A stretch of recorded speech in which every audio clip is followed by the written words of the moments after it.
for dealing with us as the power has continued to be a little bit of a snafu.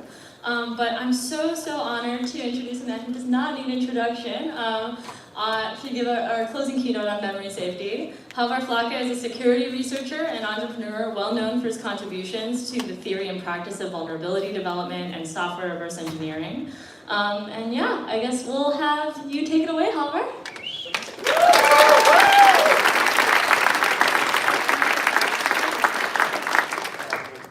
Well, good evening, everybody.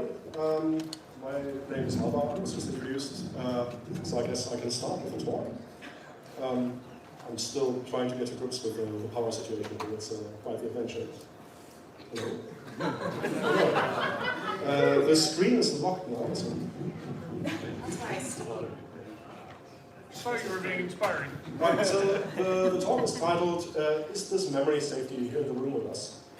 And the talk is about where are we at with regards to memory safety and what is this memory safety in the first place, because it's getting a lot of play in various circles and it's clearly an important concept, but it's also sometimes a little bit hard to pin down exactly.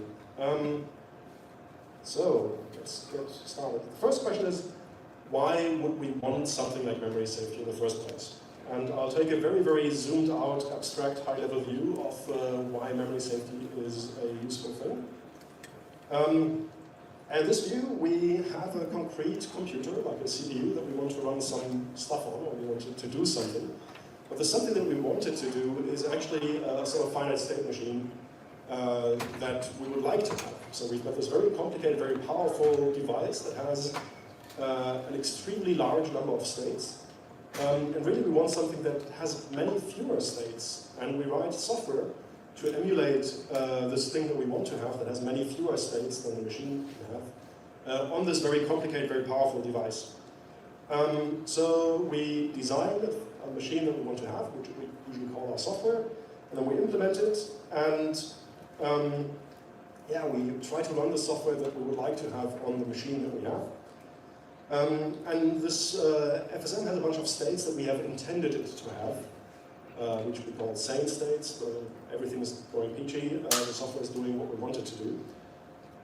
And then something bad happens, a bit flips in DRAM because of manufacturing, or somebody writes outside of bounds somewhere, a variable gets assigned a value it shouldn't have in our minds.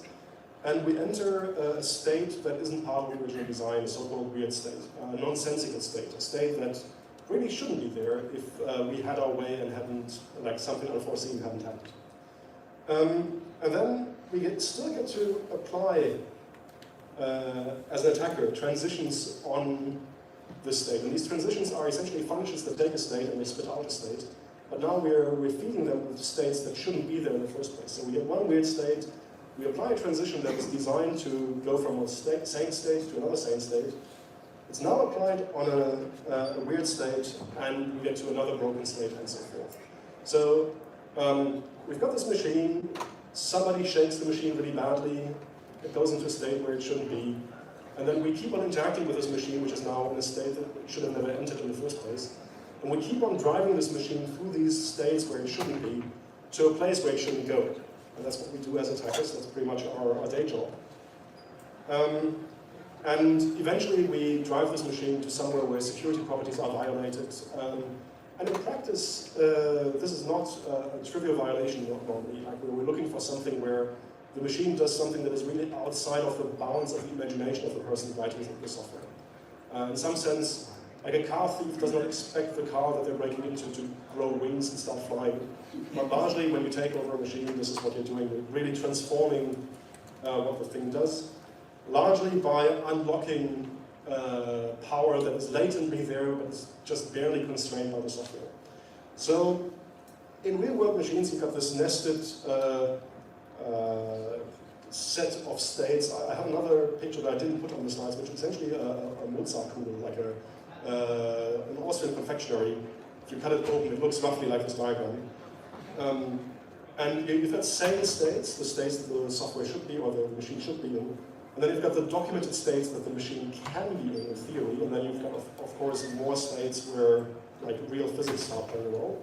For us, we really only care about the innermost two circles for And what the attacker does is, you've got the same states inside the green. Somebody knocks the machine, you enter a state that's somewhere in the red, and then you forge a path through the red until you reach somewhere where you want to go. And memory safety really tries to draw an extra wall into this diagram, which at least, while it can't guarantee that you're always in an intended state, it at least tries to verify certain invariants about the reachable states in the machine. So really, memory safety tries to draw an extra wall into this diagram so that things don't go to haywire. And the way I try to describe this, well, I'll describe this later. Oh, do I? There's a slide missing? No. Oh, good. We'll come later.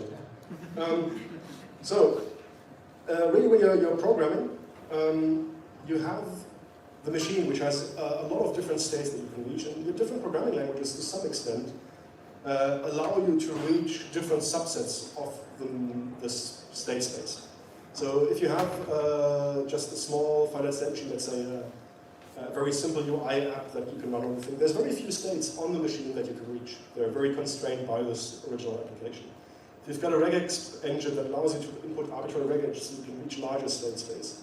And then you've got languages like Java and Go, and you've got safe Rust, and then you've got C, C++, and unsafe Rust, and they allow you to reach bigger and bigger subsets of the state space the machine can have, and finally you've got essentially raw bytes where you can end up doing whatever the machine is capable of.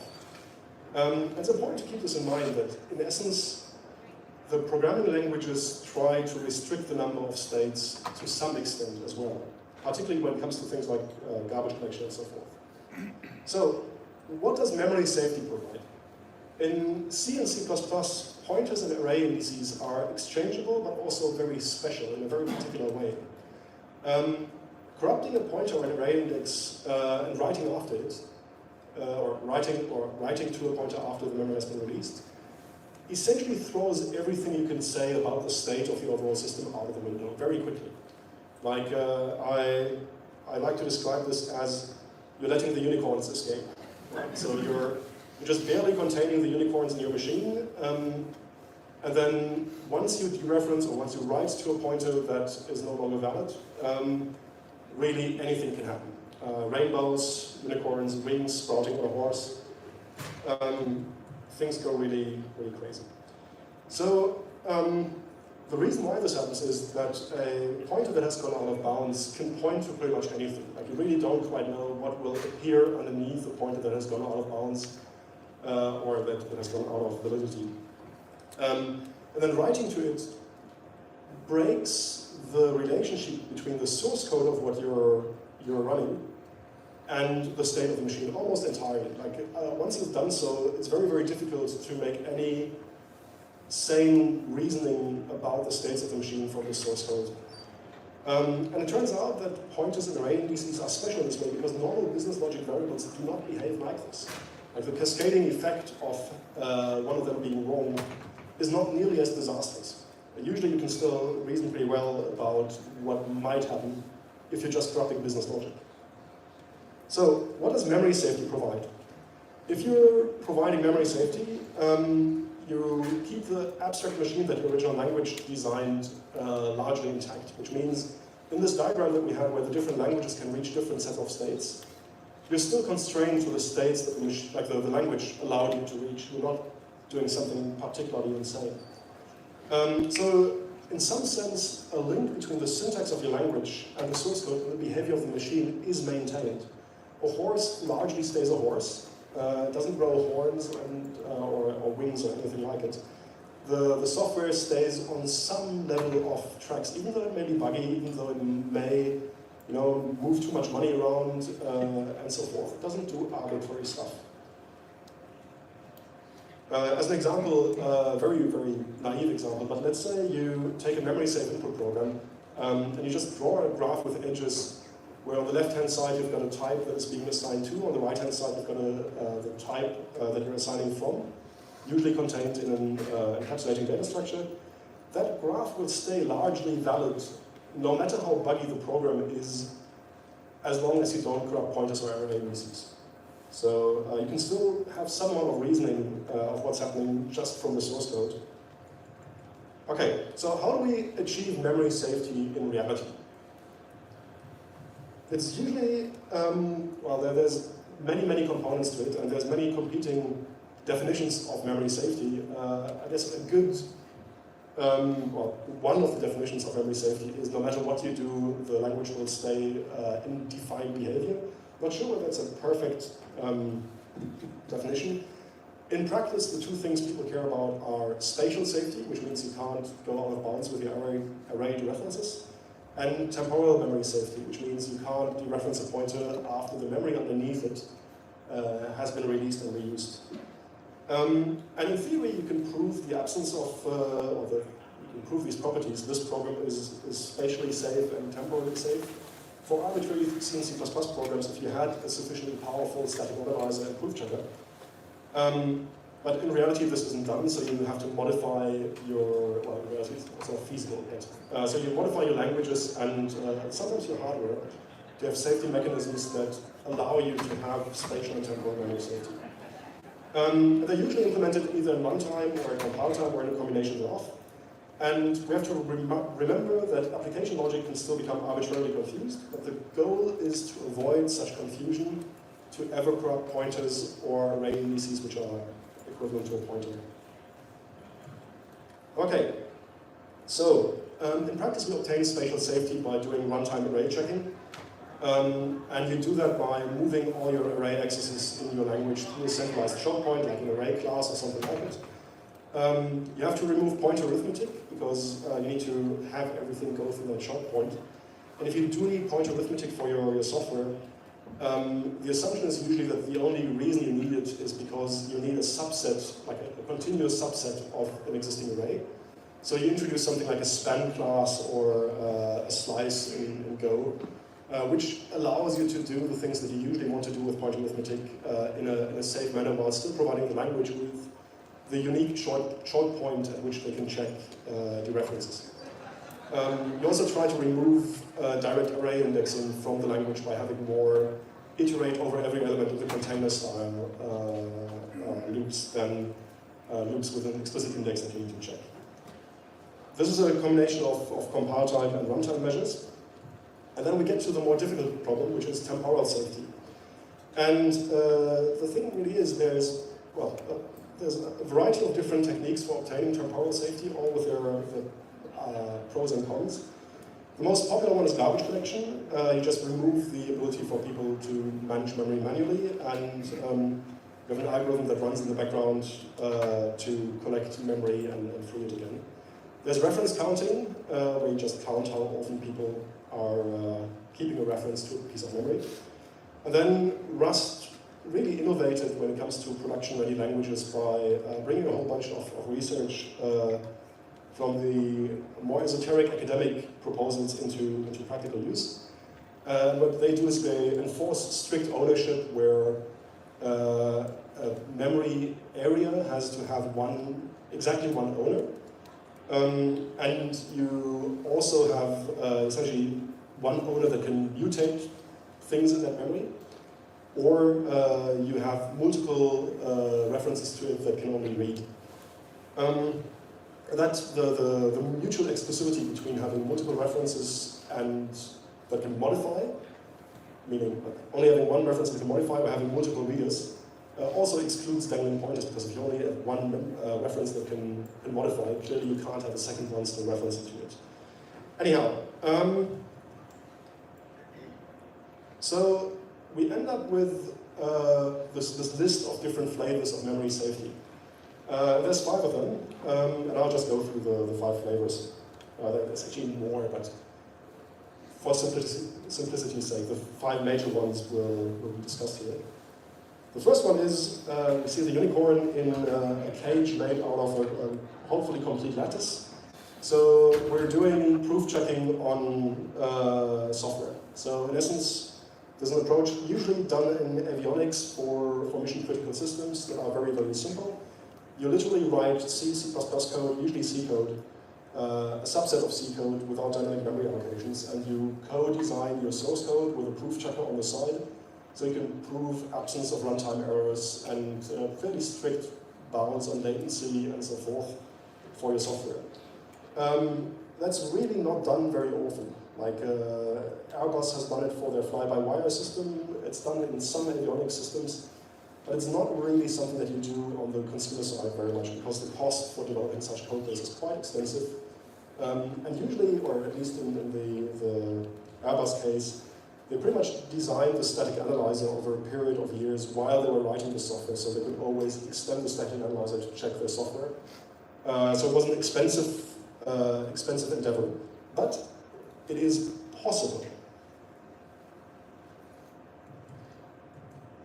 So the benefits of this approach is you prove all your safety properties at compile time, or prior to compile time. Which means, in the end, you're not paying extra performance while you're running for any runtime checking, and you're provable. And you need relatively few assumptions about the correct implementation of your runtime, because your runtime is relatively thin. The downsides, it's extremely expensive. You can't really do dynamic memory allocation. A lot of the things that we do in regular real-world software is just not doable. Okay, second two, garbage collection. So garbage collection is arguably the most popular way of keeping the unicorns at bay. You largely restrict or abolish the use of pointers for array indexing. In Java, you went full reference semantics. Go has reference semantics for pointers and introduces slices for pointers to arrays. You do the array indexing through a central short point, and you remove you obtain temporal safety by removing the ability to manually release memory. And you run an algorithm in the background to traverse the entire heap graph and then determine whether memory can be released or not. It's an old concept from the 1960s, originally for Lisp. We can argue that we know how to write memory-safe software since the 60s. We could have written most of the internet in Lisp. Realistically, garbage collection has been a big success story. Like almost all modern languages implement garbage collection in some sense. And until the emergence of Rust, memory safe was essentially synonymous with garbage collected. But there's no free lunch.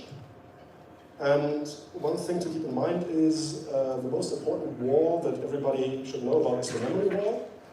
Memory wall is the gap between the speed up your processor has experienced and your memory latency over the years. So back when Java was designed, you could access memory at the cost of like 2 or 3 cycles. So traversing a very large graph on the heap was something that seemed reasonable to do. Today, a DRAM dereference is somewhere on the order of 100 to 120 other instructions you could be doing at the time. So traversing a very large graph on the heap is an insanely expensive endeavor. In some sense, the hardware evolution has moved against garbage collection over the years.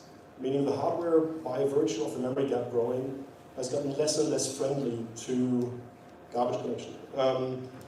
So the issue really is that temporal safety is difficult because the liveness of an object is a global property of a program, but everybody that builds the program, from the compiler to the person editing the software to the garbage collector, usually only has a local view. So you need, in order to do garbage collection, you need to do a full traversal of the entire heap graph. And that's in modern systems that like data locality, that dislike accessing DRAM, it's a pessimal workload. Like everybody, when you start learning programming in, let's say, C++ these days, people tell you never use stdlist, just don't use linked lists at all, because chasing long chains of pointers is the worst workload for a modern machine, and a garbage collector by definition does this. So you pay a quite heavy cost in many ways. You pay the cost for traversing the heap graph, you pay the cost for polluting all your cache lines because you can't reuse memory quickly enough. Imagine you have a loop in which you're allocating small objects that you can let go at the end of every loop iteration.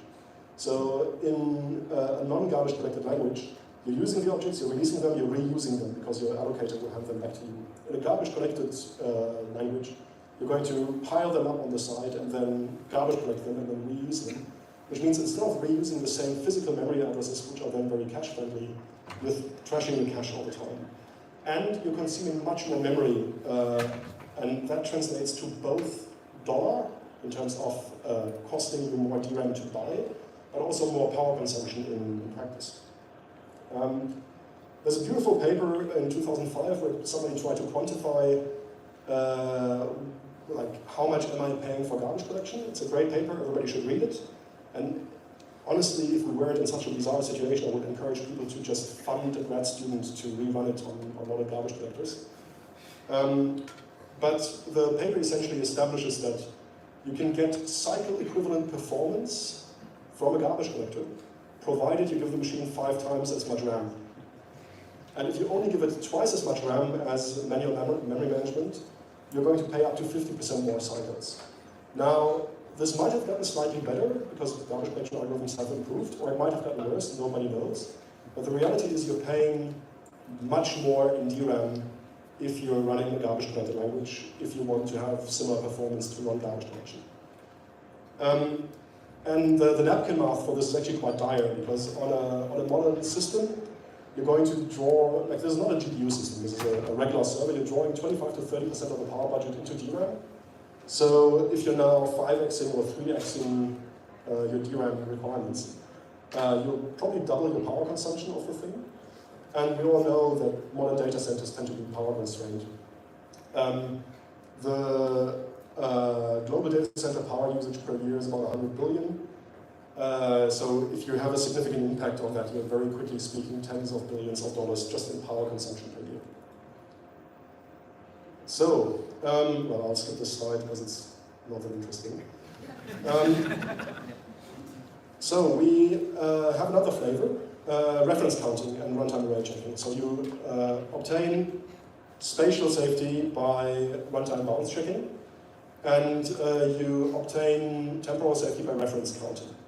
And if you look at the design of the Swift language, Swift famously, at a time where garbage collection was all the rage, instead of doing a garbage collecting language, they opted for reference counting. And this is part of Apple's obsession with battery lifetime, right? Because if you look at Apple devices, Apple places a premium on having good battery life. For example, when Rowhammer came out, iPhones were largely immune because they all had ECC in there, not for security reasons, but because you can reduce the amount of refreshing you do for your DRAM if the DRAM can correct errors. So Apple has always been very good at doing a top-to-bottom engineering that maximizes battery life and minimizes power draw. So when they designed Swift, they also decided reference counting is a good thing, because if you have a phone in your pocket, most of the time the CPU will be off. So the DRAM refresh, keeping the DRAM alive, is a much larger component of your overall battery life than in other scenarios, in server scenarios. So they didn't want to pay 2x more DRAM power draw. So you get temporal safety without a garbage collector, and you're essentially as good as a bad manual memory manager that is nonetheless correct, meaning the moment that the last reference goes away, you drop the memory and it's fine. Keeps memory overhead low. You don't pay the power to keep your garbage alive, which you do in a garbage collector. The big downside is that on multi-core systems, reference counting, depending on the level of granularity, can become very, very expensive. Just imagine you have a long list. Let's say we have a linked list that we need to traverse, and every individual component of the linked list needs to be reference counted in my language. Out of a sudden, I turn a fast read-only iteration of the list into a series of synchronized read-write operations, which tank my performance pretty drastically. So I need to be pretty careful with how I design my data structure and what level of granularity I introduce the ref count. Which means this is also not the true one and only solution. So the next flavor is the strict ownership semantics that Rust provides, and again, runtime array checking. We see the Rust crab containing the sad unicorn.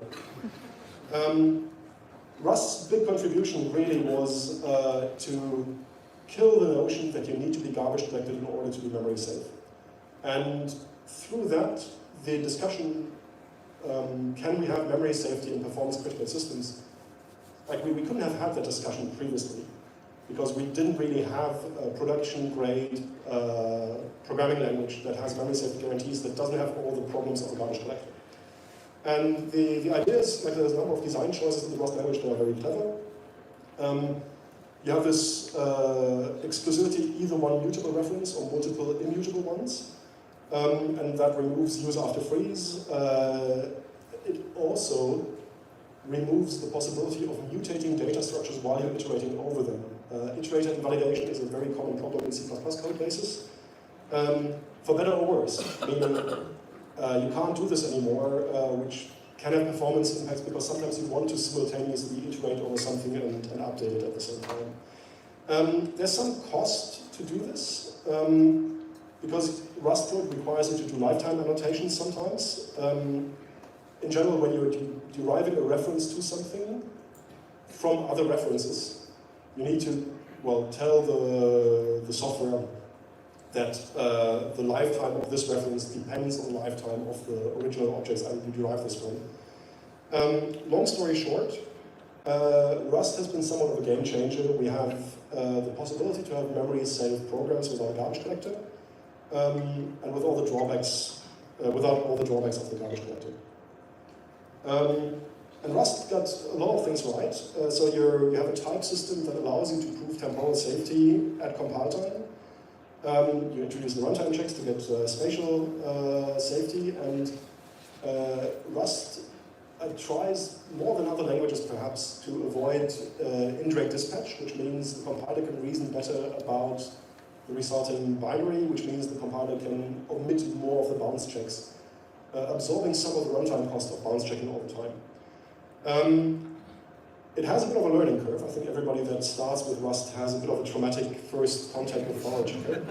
Unless you're already a very, like, you've either been through a sort of boot camp where somebody that beat proper C++ behavior into you, or the borrow checker will do it. It has the interesting side effect that even if you don't write Rust habitually, you usually become a better software engineer by writing Rust for a while, because the borrow checker will beat some discipline into you. It's gained a lot of industry traction in domains that were previously reserved for C and C++. AWS is a big fan, parts of Android. Microsoft is surprisingly Rust-friendly. And we have Rust in the Linux kernel in some way, shape, or form. And there's people like Oxide Computers that are building pretty low-level firmware in Rust. And when Mozilla was still a financially more healthy organization, they even started an effort of rewriting an entire browser engine and a JavaScript engine in Rust. With Mozilla running out of funds, those efforts have stalled. They're still alive, for some definition of alive. Well, we don't currently have a browser in Rust. There's a bunch of pros and cons of the strict ownership structure. The big pros are you release your memory pretty timely. You essentially get similar, well, you don't get garbage piling up on the side. You have relatively little runtime overhead because you're doing all of this at compile time. You can have data structures that you can iterate over rapidly without having to do reference counting on every one of them. And Rust implements reference counting primitives, so you can choose the level of granularity to do reference counting at if you choose to do reference counting. You can still write unsafe code, but you have to enclose it in unsafe blocks. So a lot of the things that you want to do when you do systems programming are still available as an escape hatch. The downsides are the heap structure is enforced from above, which kind of limits your design space at times. Directed cyclic graphs and RCU-like high-performance structures are possible to do in unsafe Rust, but essentially impossible to do in safe Rust. And you have a pretty steep learning curve for people facing the borrow checker for the first time. So Rust forces very specific architectural choices on the programmer, and they're almost always, but not always, the right choices for the task. So, yeah. Then we have flavor number 5. The reason why we have clouds on this is because it's largely vaporware at this moment. And that's the attempt of retrofitting memory safety into C++. And it's a bit of both a sad and happy story. We have a lot of C and C++ everywhere. Like, the reality is just that this world is built largely on C and C++. And ideally, we don't want to rewrite all that software because it's a lot of software, it's a lot of money that we've spent on this. So, Bjarne Strostrup, like a week ago, published an article called 21st Century C++, in which he lays out a roadmap for getting memory safety and resource safety to C++. And it's essentially extra annotations to enforce language rules per translation unit, so you can enforce types and boundaries and lifetime constraints, and the ability to disable them for individual lines. And it all looks very good on paper, because it would allow backward compatibility and incremental porting of existing C++ code bases into memory safety.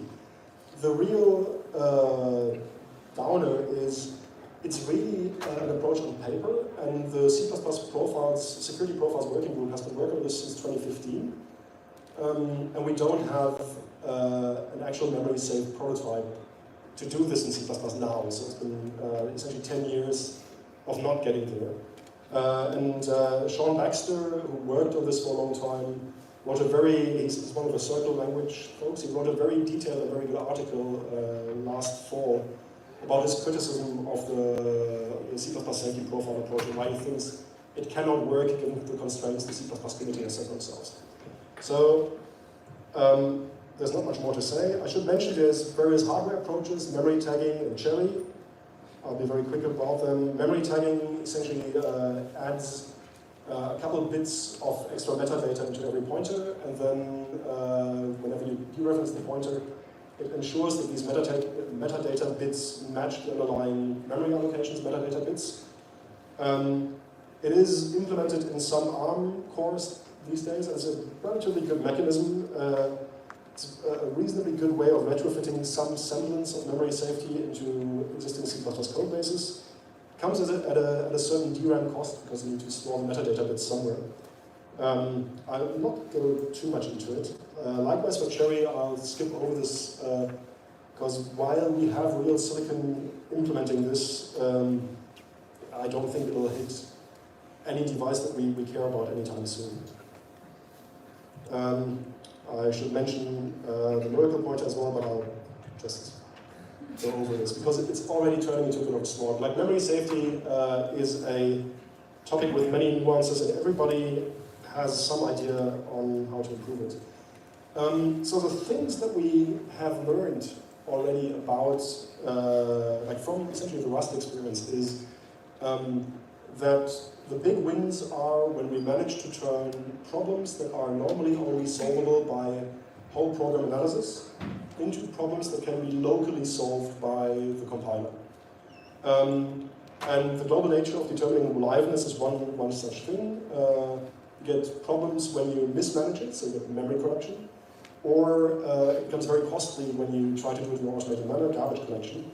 And then Rust's idea of using a much more powerful type system to turn the global problem of liveness into a locally checkable problem that the compiler can check on compilation time seems to work. Right?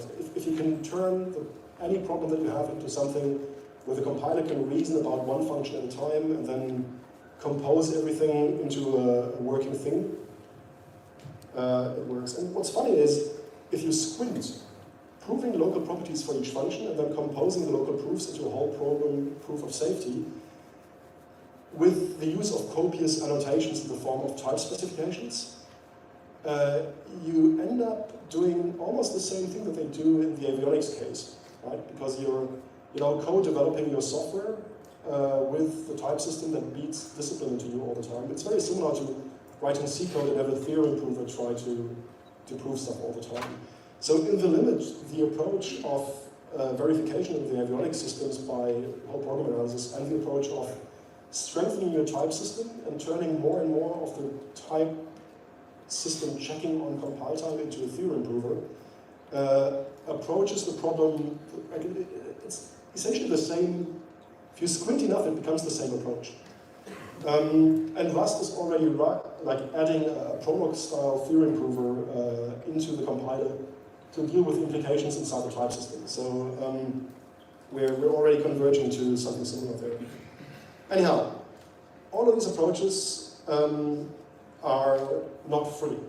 You can pay a lot of DRAM overhead when doing GC, or you can pay the architectural restrictions and excluding certain high performance constructs when you're doing Rust.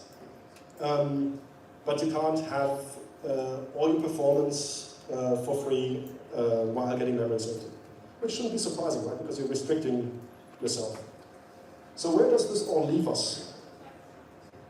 One thing that we should note is writing a memory-safe user-space network application like an SMTP server or something like this is a solved problem. We can do this now. In some sense, we could have done this in 1960 or 1994, but it's certainly a solved problem now, and perhaps we should do more of it. So, I mean, we have to pay the cost for runtime overhead, we have to exclude the possibility of runtime bugs, and so forth, but in theory, we can write some safe software. Interestingly, though, we don't really have a safe web browser yet. We don't have a safe JavaScript engine yet. And a surprising number of real-world kernel drivers would still allow privilege escalations in spite of being memory safe, because the things that generate kernel bugs do not necessarily mean they have to be memory unsafety issues in the classical sense. So what is not yet covered well by the existing memory safety mechanisms? The first thing is writing safe, unsafe Rust is not easy. If you try to write anything in Rust, you'll very quickly find a bunch of so-called unsafe blocks. And then knowing that these unsafe blocks are safe is actually pretty difficult. There's a book called online book called the Rustonomicon, which is the reference for writing safe, unsafe Rust. And it has a big warning when you just load it saying, okay, this is possibly all outdated. Please also check the issue tracker. So this is very much work in progress. And there is no authoritative, complete source on how to write safe, unsafe Rust. It's very, very easy to write unsafe Rust. Because you not only have to understand memory allocations and so forth, you also have to understand the intricacies of the type system pretty well. A common mistake, for example, is when people write new data containers in Rust, they make the data container shareable between threads, which normally you need to do that explicitly, but then don't annotate the types to ensure that the contain type is also shareable. So in essence, you have like a shareable container of something, and you put something non-shareable inside then as a programmer, and boom, you've got memory unsafety. Because some library writer that wrote the container didn't annotate the types properly for the compiler to tell you you can't do this. So you think you're writing safe code and you're writing unsafe code. Then something that the Rust type system has no handle on, which is actually reasonably important, is shared memory time of check, time of use. We know this when like a device driver in Linux or in Windows reads from user space multiple times. So you write some code and you check a variable, and then you read the variable again, and now it has a different value because somebody in user space changed the value of the variable. And the type systems that we have right now don't really encode the property yet that you can only read this value once. Like, you can never access the same memory twice because then it might have changed. This happens on the user space kernel space boundary, but it happens essentially wherever you have shared memory accessible from two domains where you can't trust the other domain. So maybe things like my baseband has been compromised and the baseband communicates with my host CPU through shared memory. My NIC has been compromised, the NIC communicates with my host through shared memory, and so forth. Another bug pattern that was very common in C++ that also the type approach at the moment doesn't solve. In many browsers, you had a situation where you had some C++ code, the C++ code took a reference on another object, did some checking of that object, and then more or less accidentally caused a callback into JavaScript. And then that object was mutated from JavaScript, so the check was changed, or the check value was mutated, or the memory was deallocated. And it's very similar if you squint to these time of check, time of use bugs that I just mentioned. The issue really is when you cross language boundaries in that manner, you need to make sure that whatever other language gets control in the meantime respects your type guarantees. And that's a bit of an unsolved problem. you can fill an entire book with the intricacies of FFI in memory-safe languages when you have to interface with non-memory safe subsystems. Go has very convenient interop with C code using CGO. There are many very dangerous footguns there where you need to make sure that the memory, like you're not passing pointers to objects that live on the Go heap to any C code, because in theory the garbage collector can move memory around. And Rust has other issues. One I found particularly hilarious today was Rust didn't really support, I'm not sure what it does now, but historically it didn't support dynamic linking very well. And there was a situation where somebody had written essentially some Rust code to do dynamic linking and calling from one library to the other. And they had a B-tree map, and that was used in both libraries, except that the B-tree map implementation had a static variable as a root node for every tree.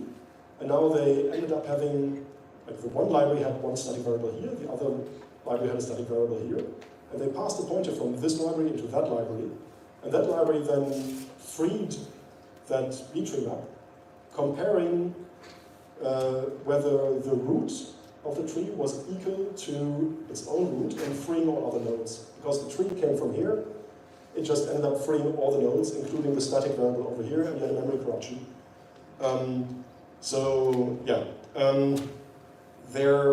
There are issues when you interact with multiple libraries.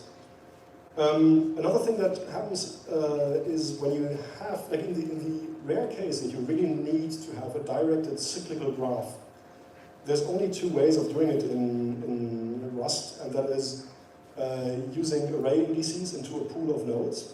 But then you're using array indices essentially as pointers, right? Because you have to keep track of lifetime again, because you don't know whether that thing is still alive or not. Or you use reference counted or multi-thread reference counting wrappers.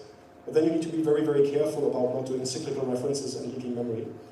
And both have their disadvantages. And in practice, you end up a lot of times with the proto-pointers, array indices as kind of pointers hack. And then you get use after freeze in spite of the fact that your memory is safe. And there's still some type safety enforced. But it's very strange because at that point, you are kind of memory safe, but also kind of not. So it's just a weird place to be.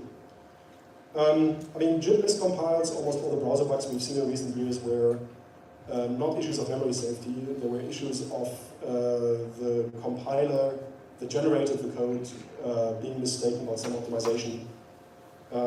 So the problem of having to emit fast code rapidly from an adversarial source is a problem where many bugs will live no matter how clever your type system is.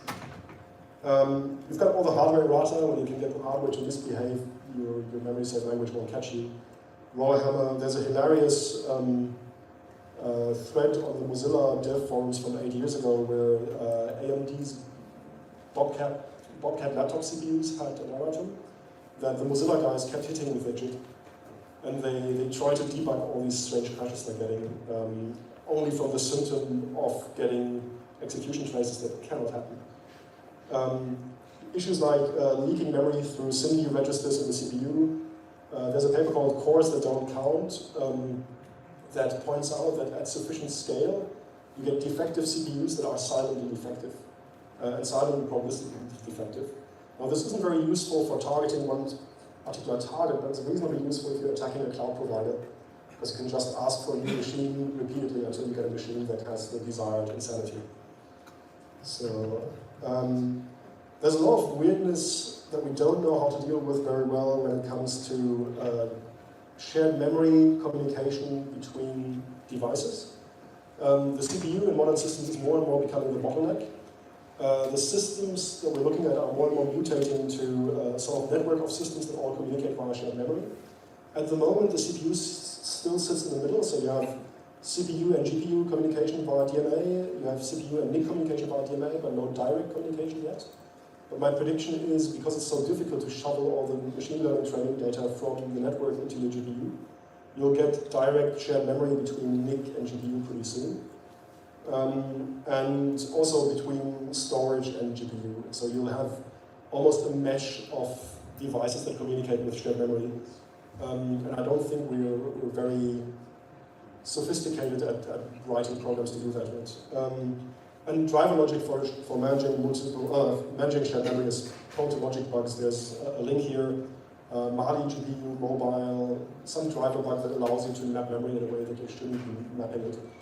There's no memory safety or undefined behavior bug to be seen. It's really just the logic is convoluted and then wrong. And also issues like, are the various devices in my device respecting my operating system security abstractions? Like, can two processes read each other's GPU memory? Can two processes access shared memory otherwise that shouldn't be shared? Okay, what's next? What's coming in the future? I mean, it's difficult to ignore LLMs as much as I try. And it has to be said that LLMs as driver for theory improvers are improving rapidly. And that opens up a number of interesting opportunities. If you look at efforts to validate unsafe Rust formally at the moment, it's mostly done via a framework called Iris, and then that generates proofs for Coq. And helping an LLM drive a theory improver that verifies that unsafe Rust is safe. So you can actually build a program in safe Rust, and then have all the unsafe blocks that you've pulled in via libraries validated for being safe, unsafe Rust. That would give you a lot of confidence that the overall software in the end is safe. And the other area which is kind of interesting is, if you read the criticism of the Circle-Lang guy for the C++ security profiles effort, one of the things he's arguing is we won't be able to retrofit memory safety into C++ without heavy annotation. But that sort of annotation might be partially automatable by LLMs. And the other question is, as LLMs, as drivers for theory improvers improve, will this lower the cost of verifying systems? Because right now the main reason we can't do a lot of verification is it's expensive as hell. So the question is, will it become cheaper so we can do more of it? There's lots of research and engineering that you need to do, or everybody needs to do. We kind of know how to build a safe user space application now, but almost nothing in our infrastructure is memory safe right now. We don't have a memory safe mainstream OS kernel, we don't have memory safe basebands, we don't even have a memory safe FFmpeg, we don't have a broadly deployed memory safe browser engine, we don't have a JavaScript JIT that's memory safe, we don't even know how to get there. Pretty much all high-performance networking libraries that do kernel bypass are unsafe. Outside of Oxide, very few people write firmware in Rust. In Rust, in the Linux kernel is struggling if anybody's following the politics here. Very few Rust crates are verified. We have no viable path to convert legacy C++ to memory safety. So we've kind of figured out how to do one thing, but there's a metric ton of work ahead if we want to do more of it. Another thing to remember is the language of the future will be neither Rust nor C++. At least not today's Rust or today's C++. It's pretty clear that long-term we're going to evolve the languages into having more powerful type systems that allow us to make more statements at compile time. Especially because theory improving as part of the compiler chain will become more sophisticated. There's a secondary part to it. A very stringent type system is a form of correctness oracle. And if you look at what sort of progress there's been in AI recently, a lot of it depends on having a verification oracle and doing reinforcement learning on it. So a stricter type system, to some extent, will allow AIs to learn more about writing correct code, which will then lead to the AIs improving faster on the stricter type system, which is going to be an interesting dynamic. But until then, the unicorns can roam. And remember that with sufficient memory corruption, anything is possible. Thank you.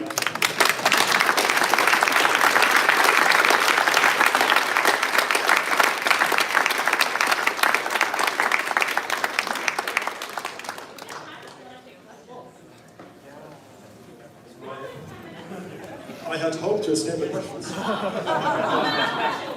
all good, all good. Any questions?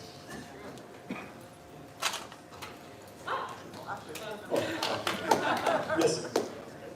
I don't know much about Go, but back when you were talking about garbage collection and the second thing when you showed the garbage can unicorn, you were talking about the spatial safety and then you were talking about temporal safety. Yep. And you seem to be implying that Go would gain temporal safety, but I was under the impression that it didn't have temporal safety. So Go has temporal safety by virtue of having a garbage collector.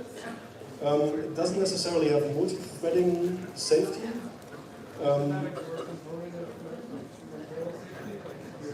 Well, so if you stick to Go's paradigm for sharing data, then you have it, but you don't have to stick to it. So it's a bit like unsafe Rust in the sense that Go allows you to do something unsafe, but it does provide you with mechanisms to do something safe.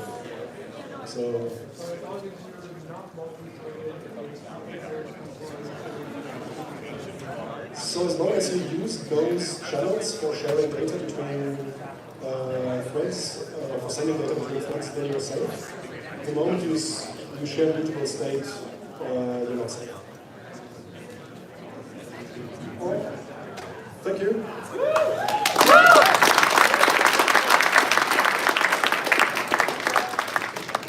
All right, gang, we are moving to the party. Two very exciting developments.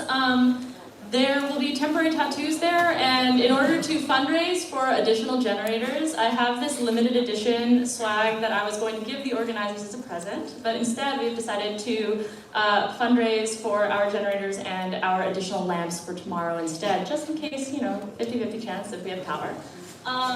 It's based off of our junkyard mascot. She's a cute little computer monitor plushie.